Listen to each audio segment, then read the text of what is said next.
Nuevamente sean todos bienvenidos a este estudio panorámico del Nuevo Pacto. Seguimos estudiando en este tiempo una joya más también del apóstol Pablo, que es la carta a los Colosenses. ¿Qué importancia tiene esta carta hoy en día? De todo corazón, porque tristemente Pablo escribe esta carta para contrarrestar una doctrina que hasta nuestros días afecta. Y vamos a ver a la exposición panorámica de este estudio cuál es esa falsa doctrina, esa herejía que contaminó ya en tiempos de Pablo y que tristemente hasta el día de hoy afecta a nuestra iglesia. Así que vamos de lleno a hablar la carta a los Colosenses. La carta a los Colosenses está dada para los hermanos o la iglesia que estaba en Colosas. La palabra Colosas o la ciudad Colosas viene de la palabra colosal. Y Colosas era una antigua ciudad de Frigia, como ustedes pueden ver ahí en el mapa, en donde está esta pequeña mancha, por así decirlo, en el tiempo del periodo helénico, en el tiempo de los griegos. Pertenecía a la península de Anatolia, que es toda esta de aquí, prácticamente lo que actualmente es Turquía. Pero ya después fue parte del Imperio Romano. La ciudad de Colosas estaba ubicada a 18 kilómetros de la Odisea. Miren, esto es prácticamente ya la provincia de Asia, ya en tiempo romano, y prácticamente Frigia vino a pertenecer a la provincia romana de Asia. Y la ciudad de Colosas, como les decía, estaba cerca a la ciudad de la Odisea, que el apóstol Pablo también escribió una carta para ellos. Está ubicada a 18 kilómetros. Colosas fue importante por su centro de comercio que había ahí. Sin embargo, ya en el siglo I su tamaño e importancia se había reducido considerablemente y estaba bajo la jurisdicción romana, formando parte de la provincia de Asia. Pero ya siglos después ocurrió un terremoto que prácticamente la destruyó, y prácticamente hasta el día de hoy no se han excavado sus ruinas. Esto es todo lo que podemos obtener de Colosas. No ha habido interés de pronto del gobierno turco para excavar qué cosas había ahí, ¿ok? Así que vamos a nuestra hojita. Entonces, primer punto, Colosas era una antigua ciudad de Frigia en la península de Anatolia, situada a 18 kilómetros de la Odisea. Durante el periodo helenístico, o sea, el periodo griego, Colosas fue un importante centro de comercio. Sin embargo, en el siglo I su tamaño e importancia se había reducido considerablemente. En los tiempos de Pablo era una pequeña ciudad, no era, por así decirlo, de gran importancia, y estaba bajo la jurisdicción romana, formando parte de la provincia de Asia. Asia era una de las provincias romanas, recuerden.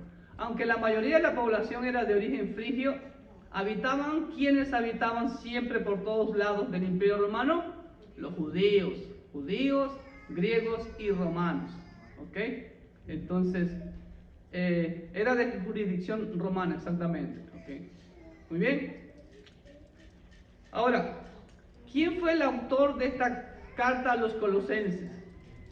Hasta el siglo XIX no había dudas sobre el escritor de esta carta, el apóstol Pablo, en su encarcelamiento en Roma. Pero lamentablemente, entre las dos guerras mundiales y a partir del año 1945 ha habido un incremento en cuanto a la duda de si es que el apóstol Pablo fue el escritor de la carta a los Colosenses, ¿no?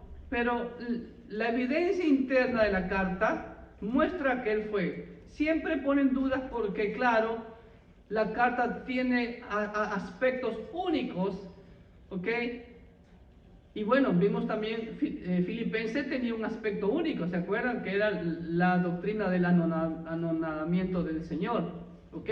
Y aquí vamos a ver una doctrina también que, bueno, la vemos en todo el Nuevo Pacto, sobre todo, y aún en el Antiguo Pacto, pero que es el tema central prácticamente de esta carta, ¿ok?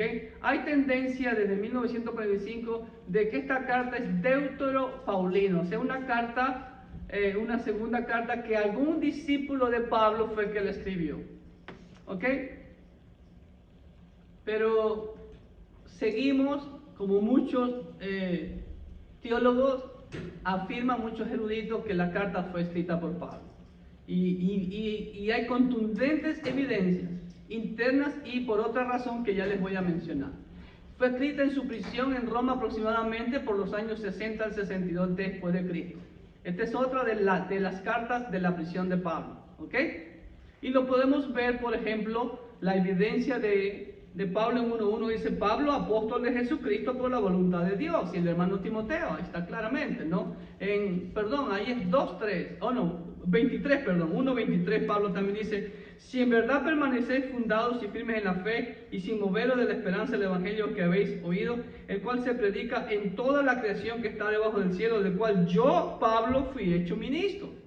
Ahí está claramente que Pablo se menciona nuevamente. Y en 4.18 también vemos que Pablo se menciona: la salutación de mi propia mano, de Pablo, acordados de mis prisiones, la gracia sea con vosotros, amén, ¿no? Y de su encarcelamiento, una prueba más, en el último capítulo, 4.3 dice: orando también al mismo tiempo por nosotros, para que el Señor nos abra puerta para la palabra, a fin de dar a conocer el ministerio de Cristo, por el cual también estoy preso. Entonces, hay algunos que dudan si esta prisión fue en Roma o cuando estaba en Cesarea, pero definitivamente, como les digo, todo el contexto, la evidencia interna y externa confirman que fue de su encarcelamiento en Roma. El versículo 10 del capítulo 4 también dice: Aristarco, mi compañero de prisiones, os saluda. Y en el 18 ya lo leímos, la salutación de mi propia mano, de Pablo, acordaos de mis prisiones, ¿ok? Número 3. Pablo nunca había visitado Colosas. Ojo con el mapa. Los que están un poco atrás pueden mirar si ven en la pantalla de atrás. Pero si ustedes ven, Colosas está cerca de 18 kilómetros a la Odisea, pero hay una ciudad más importante hacia el oeste de Colosas, que es Éfeso, a 160 kilómetros. ¿Okay? Pablo nunca visitó Colosas. ¿Okay? Parece ser que la iglesia fue fundada por Epafras. Epafras se pronuncia en griego, pero en español lo han puesto Epafras, ¿ok? Que en esta carta aparece 2 veces como el servidor de ellos. En el 1.7, miren lo que dice: como lo habías aprendido de Epafras, nuestro consiervo amado, que es un fiel ministro de Cristo para ustedes. ¿Se dan cuenta? Y en el 4.12 también dice: os saluda Epafras, el cual es uno de ustedes, siervo de Cristo, siempre rogando encarecidamente por ustedes en sus oraciones, para que estéis firmes, perfectos y completos en todo lo que Dios quiere. Entonces, ahora, ¿quién fue este Epafras? No hay mucha información sobre él, ¿sí? Y se lo menciona también en el libro de Filemón, en la carta a Filemón 1.23, que dice así. Y de hecho, Epafras fue el portador de la carta. Dice: Tíquico fue el portador. Te saludan Epafras, mi compañero de prisiones por Cristo Jesús. Entonces, es las 3 veces en que aparece este nombre de Epafras. ¿Ok? Y posiblemente con muchos otros se había convertido al cristianismo durante el ministerio maravilloso del apóstol Pablo en la ciudad de Éfeso, esos 3 años de ministerio del apóstol Pablo. Recuerden que él hizo Éfeso el centro misionero para de ahí hacia adentro, como yo les he dicho, les he mencionado, ¿no? Desde aquí hacia adentro de lo que actualmente es Turquía, él comenzó a iniciar iglesias a través de sus discípulos. En este caso, por lo que se ve, miren, a 160 kilómetros hacia el este, ¿no? Uno de sus discípulos, Epafras, fundó la iglesia en Colosas. ¿Okay? Número 4. La carta a los colosenses tiene una estrecha relación con la carta a los efesios. ¿Okay? Aparte de su contenido, se mandan saludos de Aristarco, Marcos, Epafras, Lucas, el médico amado, y Demas. ¿Ok? Y vamos a ver las similitudes que hay entre la carta a los Colosenses y la carta a los Efesios. Entonces, no sé por qué a veces dudan de la autoría de Pablo con respecto a esta carta, si son similares. ¿Ok? Número 5. La carta fue enviada por Pablo a la iglesia de Colosas por Tíquico, quien también llevó las cartas a los Efesios y a Filemón. Miren lo que dice 4:7. Todo lo que a mí se refiere os lo hará saber Tíquico, amado hermano y fiel ministro y consiervo en el Señor. Y Efesios 6:21, miren lo que dice Efesios 6:21, permítanme ponerlo en la pantalla. Efesios 6:21, Pablo también dice lo siguiente: para que también ustedes sepan mis asuntos y lo que hago todo os lo hará saber Tíquico, hermano amado y fiel ministro en el Señor. ¿Se dan cuenta? Entonces Tíquico llevó esas 3 cartas, a Éfeso, a Colosas y a Filemón. ¿Ok?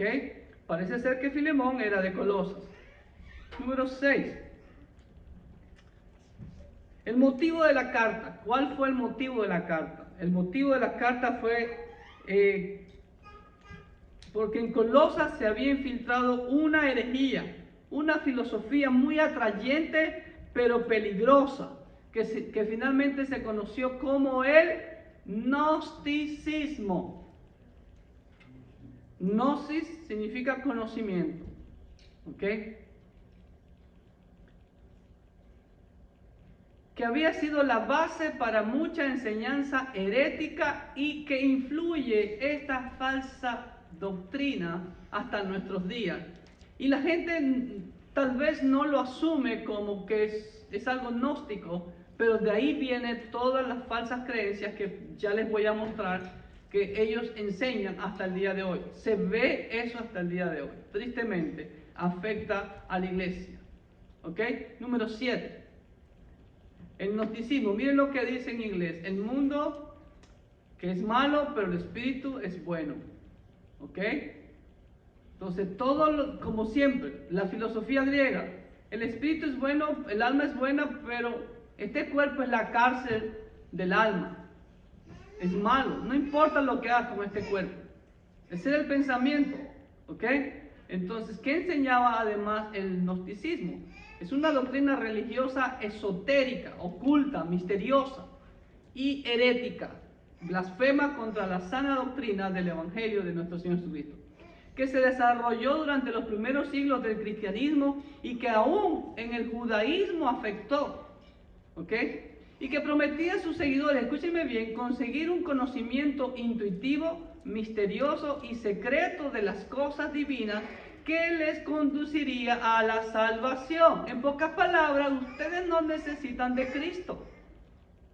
Con tal de que conozcas bien todas las cosas de la Biblia, las cosas de Dios, no necesitan a Cristo. ¿Se dan cuenta? ¿Ok? Número 8.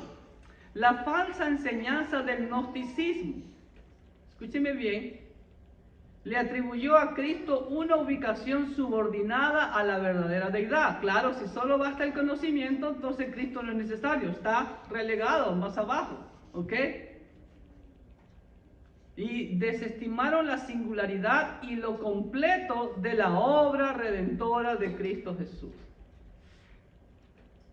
¿Y cómo afecta eso hasta nuestros días? Afecta. El siguiente punto lo aclara. El gnosticismo enseñaba que entre un Dios santo, lo que yo les he dicho, los griegos no creían. Y por eso mucha gente dice, no, Dios no puede tomar forma humana. ¿Por qué limitamos a Dios?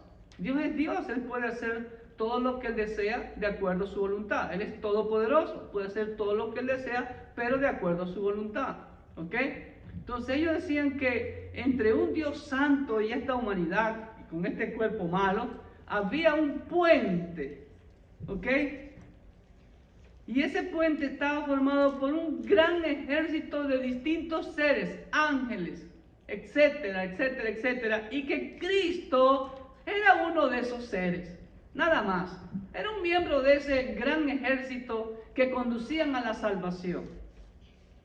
Hoy en día no se enseña eso. Las obras, eres salvo. Por guardar el sábado, eres salvo. No. Cristo es totalmente indispensable para la salvación. Solamente Cristo. ¿Ok? E incluía el gnosticismo adoración a ángeles. Hoy día no vemos eso. Yo veo hace tiempo que vi, yo ya no tengo televisión de cable, pero me acuerdo hace unos años atrás veía en los programas aquí que dan en Telemundo o en Univisión, y ahí siempre que tu ángel, y los ángeles, y tenían figuras de ángeles ahí. ¿Ok? Y también tenían un falso ascetismo, o sea, tratar de vivir una vida ascética, de abstenerse de comer algo, mucho ayuno, etcétera, etcétera, etcétera. Y Pablo lo menciona en esta carta. Mira el versículo 18 del capítulo 2 y versículo 20 y 22. Nadie os prive de vuestro premio, afectando humildad y culto a los ángeles. ¿Escucharon? Entremetiéndose en lo que no ha visto, vanamente hinchado por su propia mente carnal. Y del 20 al 22 del capítulo 2 de Colosenses, Pablo advierte contra el ascetismo. Dice, pues si habéis muerto con Cristo en cuanto a los rudimentos del mundo, ¿por qué?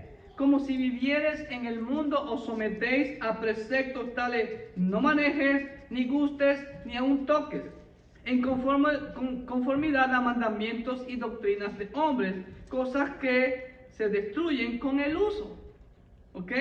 Tales cosas tienen la verdad cierta reputación de sabiduría en culto voluntario, en humildad y en duro trato del cuerpo, pero no tienen valor alguno contra los apetitos de la carne.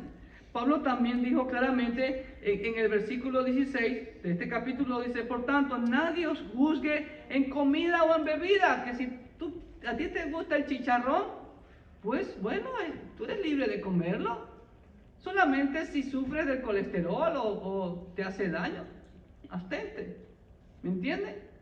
Pero la Biblia dice claramente y advierte contra ese falso ascetismo.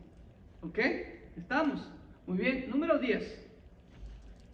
¿Cómo combate Pablo esta herejía? ¿Ok? Pablo da un remedio. Escúcheme bien. ¿Cuál es el remedio que Pablo dio? El conocimiento pleno de la plenitud de Dios en Jesucristo.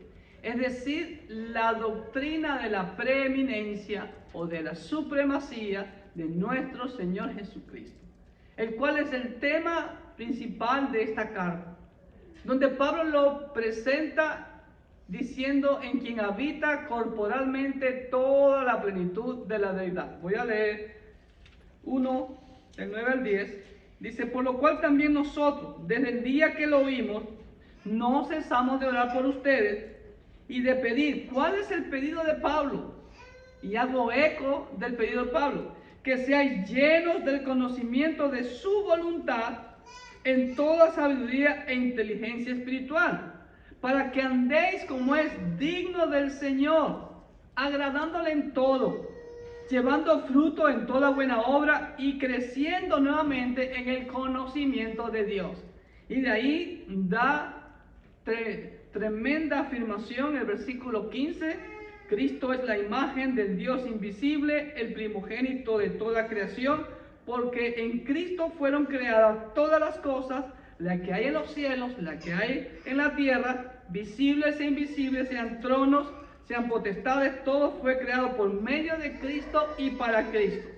Y Cristo es antes de todas las cosas, y todas las cosas en Cristo subsisten. Y Cristo es la cabeza del cuerpo, que es la iglesia, el que es el principio, el primogénito de entre los muertos, para que en todo tenga la preeminencia, por cuanto agradó al Padre que en él habitase toda plenitud. ¡Wow! Hermano, esa tremenda doctrina que se ve en toda la Biblia, se ve en los evangelios, pero aquí Pablo la deja como dicen ustedes, la grafica con manzanitas y con peritas. ¿Se dan cuenta? La preeminencia de Cristo. En Él habita toda la plenitud de la deidad. Como alguien dijo, Cristo es la fotografía de Dios. ¿Ok? Entonces, esto no le caía a los griegos. No podían entender porque no entendían ese principio de que la mente finita humana no puede entender la mente infinita de Dios. ¿Ok? No, nuestra limitación como seres humanos no vamos a entender el conocimiento total de Dios. Solo podemos entender lo que Dios nos revela a nosotros a través de su palabra y a través, como dice Hebreos, el clima de su revelación, Cristo Jesús. Amén. Número 11. La palabra plenitud que ustedes ven ahí, en el idioma griego es pleroma, ¿ok? Que es la misma palabra que usaba el gnosticismo para referirse a todo el ejército de seres intermediarios entre Dios y los hombres. O sea, para ellos no es Jesús el intermediario, sino todos los seres, ángeles, filosofía, conocimiento, etcétera, etcétera, etcétera. Hoy en día vemos lo mismo en ciertas sectas. Que para ser salvo, las obras. Acuérdense que Pablo contrarrestó a los judaizantes. Que para ser salvo, la circuncisión no. Si añadimos algo, por más pequeño que sea, a la obra redentora de Cristo, entonces la obra de Cristo no es suficiente. Y eso es totalmente herético, totalmente falso. ¿Ok? Entonces, vamos a la hojita, y como ustedes pueden ver, el único puente de la vida, me encantó esta ilustración, el único camino del hombre pecador hacia el Dios Santo es Jesucristo. Nadie más, sino al infierno. ¿Ok? Vamos a la hojita. La palabra plenitud, pleroma, es la misma palabra que usaba el gnosticismo para referirse a todo el ejército de seres intermediarios entre Dios y los hombres. Y Pablo les dice, ok, ese conocimiento que ustedes dicen, ok, pero no es todo ese ejército, es solamente una persona el puente. Es Cristo Jesús, el Cristo que se encarnó, que vivió una vida santa, fue crucificado por amor a nosotros, fue enterrado, resucitado y ascendido al cielo, es el único mediador entre Dios y los hombres. Juan 14:6 que dice, yo soy el camino, la verdad y la vida. Nadie va al Padre si no es por mí. Hechos 4:12, Pedro dijo, porque no hay ningún nombre bajo el cielo dado a los hombres en el cual seamos salvos, sino en el nombre de Jesucristo. 1 Timoteo 2:5, el apóstol Pablo dice que el deseo de Dios es que todos vengan a la salvación y que el único mediador entre Dios y los hombres es Jesucristo. 1 Timoteo 2:5 literalmente dice así. Porque hay un solo Dios y un solo mediador entre Dios y los hombres, Jesucristo hombre. ¿Ok? Entonces, lo que los griegos gnósticos o los gnósticos actuales quieren meter a otras personas como intermediarios para Dios es totalmente errado, antibíblico. Nuestro Dios lo suple todo en todo, a través de la persona de nuestro amo y Salvador Jesucristo. Amén. Número 12. Ahora, ¿qué pasa cuando hay una mala doctrina? Hay un mal comportamiento. Si tenemos una mala doctrina, por lo tanto va a haber un mal comportamiento. Por eso Pablo, al igual que a los efesios, los exhorta a que si realmente están en Cristo, deben anhelar ardientemente, ¿qué cosa? Las cosas de arriba, las cosas espirituales, capítulo 3. Ahí hay una condicionante. Y es lo que yo no lo digo, lo dice la Biblia. Si una persona que dice ser cristiana pudo haberse bautizado, pero no está dando frutos, no lee la Biblia, no tengo obediencia, realmente examinémonos si realmente somos convertidos. Colosenses 3 del 1 al 4 dice, sí pues, ahí está la condicionante, sí pues, habéis resucitado con Cristo. Entonces, para haber resucitado con Cristo, ¿qué tuve que haber hecho primero? Morir. Muy bien, Joshua. He muerto a la carne. ¿Ok? Buscar es una orden, imperativo, buscar las cosas de arriba donde está Cristo sentado a la diestra de Dios. Poner la mira, o nuevamente poner, es imperativo, poner la mira en las cosas de arriba, no en las cosas terrenales, dice Pablo, porque habéis muerto y vuestra vida está escondida con Cristo en Dios. Cuando Cristo, vuestra vida, se manifieste, entonces vosotros también seréis manifestados con Él en gloria. Aleluya. Así que así como Cristo ha sido glorificado, ahora ese es el último proceso que nos falta a nosotros los cristianos. Pero tenemos que andar en ese proceso de santificación, de buscar más y más, más y más, más y más del Señor. Aquí Pablo hace directamente hincapié en eso. Entonces, examinémonos. ¿Realmente soy cristiano? ¿Ok? Número 13. Pablo también les exhorta a morir lo terrenal. Y esto también se ve en la carta a los Efesios. ¿Ok? Y vestirse del nuevo hombre. Tanto en Efesios, ¿ok?, como aquí en Colosenses se mencionan 3 veces la palabra revestidos o vestidos. Por ejemplo, aquí en 3:10 dice Pablo, y revestido del nuevo hombre está hablando Pablo, el cual conforme a la imagen del que lo creó. ¿Conforme a la imagen de quién? De Dios. ¿Ok?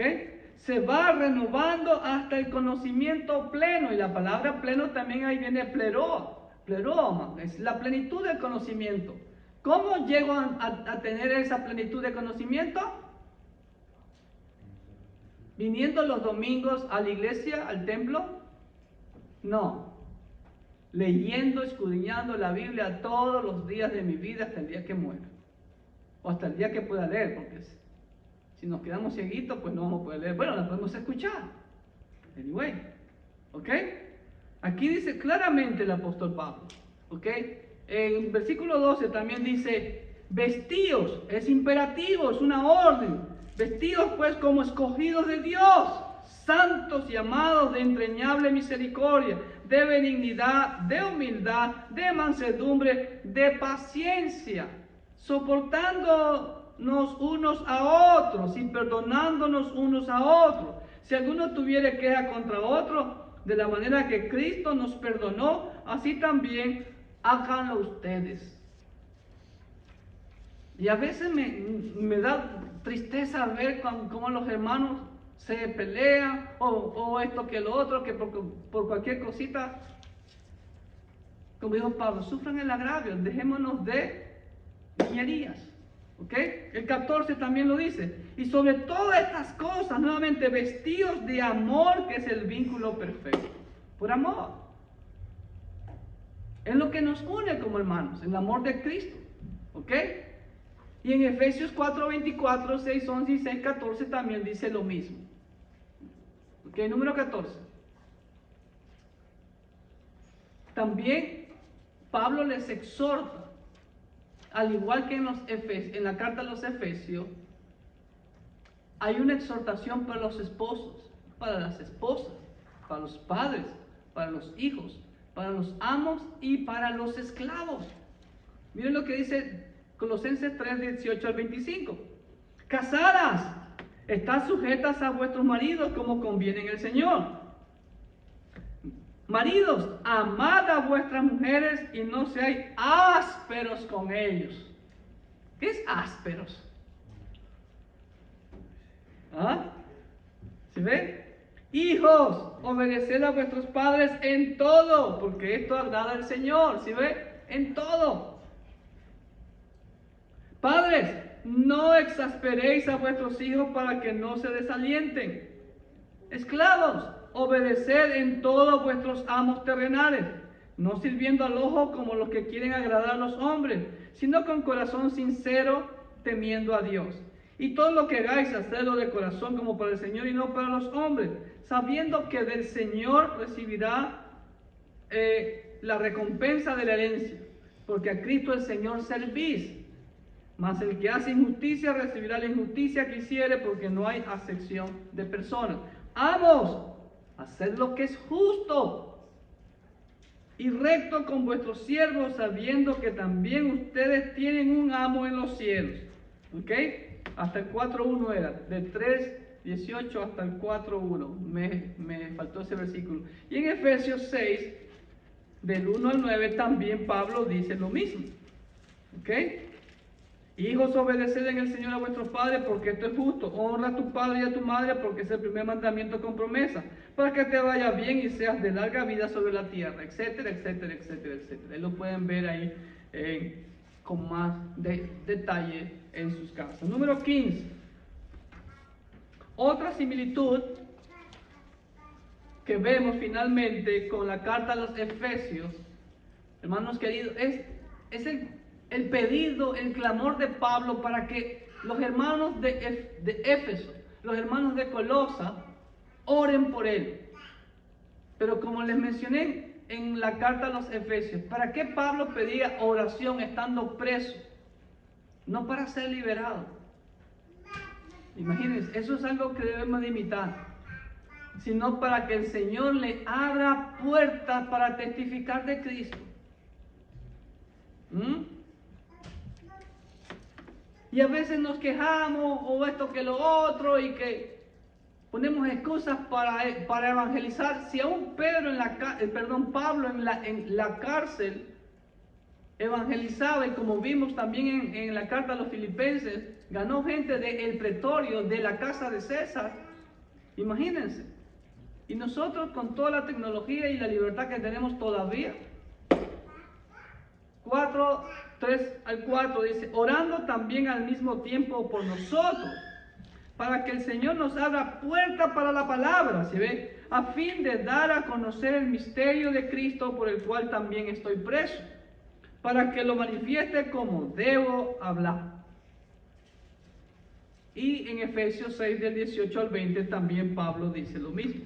Dice así: orando en todo tiempo con toda oración y súplica en el Espíritu, y velando en ello con toda perseverancia y súplica por todos los santos, y por mí, a fin de que al abrir mi boca me sea dada palabra para dar a conocer con denuedo el misterio del Evangelio, por el cual soy embajador en cadena, que con denuedo hable de él como debo hablar. Hermanos, ese es su clamor todos los días. Que el Señor le abra puertas y que pueda testificar de Cristo y que le dé gracia para ganar almas para el Señor. Ese es mi deseo todos los días. Y es el deseo que Dios quiere que usted tenga todos los días también. Y por último, hermanos queridos, esta pequeña carta de 4 capítulos y más pequeña que la carta a los Filipenses, tiene solamente 95 versículos. Y la podemos bosquejar de la siguiente manera. Número 1, introducción, saludo y acción de gracia del apóstol Pablo a Dios por la vida de los hermanos de Colosas, que abarca capítulo 1, los primeros 8 versículos. La segunda parte es lo que siempre Pablo hacía, oraba por todos los hermanos. Vemos la intercesión de Pablo por los hermanos de Colosas, que también está en el capítulo 1, versículo 9 al 14. Muy bien. La tercera, esta gran joya doctrinal, la preeminencia o supremacía de Cristo, que va capítulo 1, versículo 15 al versículo 23. ¿Ok? Número 4, lo que más le quitaba el sueño al apóstol Pablo, por así decirlo, la preocupación de Pablo por la iglesia en Colosas. Y no solo por la iglesia en Colosas, sino por todas las iglesias, como él también lo menciona en otra carta. ¿Ok? Número 5. Aquí vemos las consecuencias del cristiano unido a Cristo. ¿Ok? Capítulo 3:1 al capítulo 4:6. Si realmente estamos en Cristo, así debe ser nuestra vida, dice el apóstol Pablo. Entonces, ese pasaje de 3:1 a 4:6, hermanos, debe ser como nuestro examen, por así decirlo, a analizarlo. Estamos mostrando que estamos buscando las cosas de arriba, estamos despojando al viejo hombre, estamos vistiéndonos del nuevo hombre, estamos conociendo plenamente la palabra de Dios, ¿sí? Dice en el versículo 16, por ejemplo, mire lo que dice Pablo: la palabra de Cristo more en abundancia en ustedes, enseñándoos y exhortándoos unos a otros en toda sabiduría. Cada cristiano tiene que estar enseñando a otro y exhortándose unos a otros. Pero ¿qué cristiano exhorta a otro? No, pues pastor, me lo gano de enemigo. Aquí dice la Biblia eso. Allá el pastor que lo regañe, porque el pastor es el regañador. ¿Se dan cuenta? Pero mire lo que dice aquí: la palabra de Dios mora en abundancia en ustedes. ¿Alguien puede darme 20 versículos de memoria con sus citas bíblicas? Si no es así, no está morando en abundancia la palabra de Dios. Y citas bíblicas y versículos claves, doctrinales, para defender nuestra fe. Así que, hermanos, a trabajar, a memorizar versículos bíblicos, a escudriñar todos los días la palabra de Dios. Eso es parte de la consecuencia del cristiano. En la ley causa y efecto que siempre yo menciono. Si estoy en Cristo, debo de parecerme a Cristo. Amén. Y por último, las exhortaciones finales y saludos que van desde el versículo 7 al 18 del capítulo 4. Así que en esta pequeña carta, pero wow, que muy al punto en nuestros días, estudiarla y aplicarla. Hermanos, primeramente, Cristo es más que suficiente. No hay ni siquiera una mínima cosa extra para poder ser salvo. Solamente Cristo Jesús. Porque Él cumplió todos los requisitos de Dios Padre para satisfacer la demanda de nuestra salvación. Y además, si nosotros hemos confesado a Cristo como el Salvador y el amo de nuestras vidas, entonces nuestras vidas, como siempre he dicho, es un enamoramiento. Cada vez nos enamoramos más y más de Cristo. Esto debe reflejarse en que anhelemos todos los días leer su palabra, conocer más de Cristo, más y más de su palabra y, por supuesto, testificar de Él. Que Dios le bendiga y manos a la obra. Nos vemos en el siguiente estudio. Bendiciones.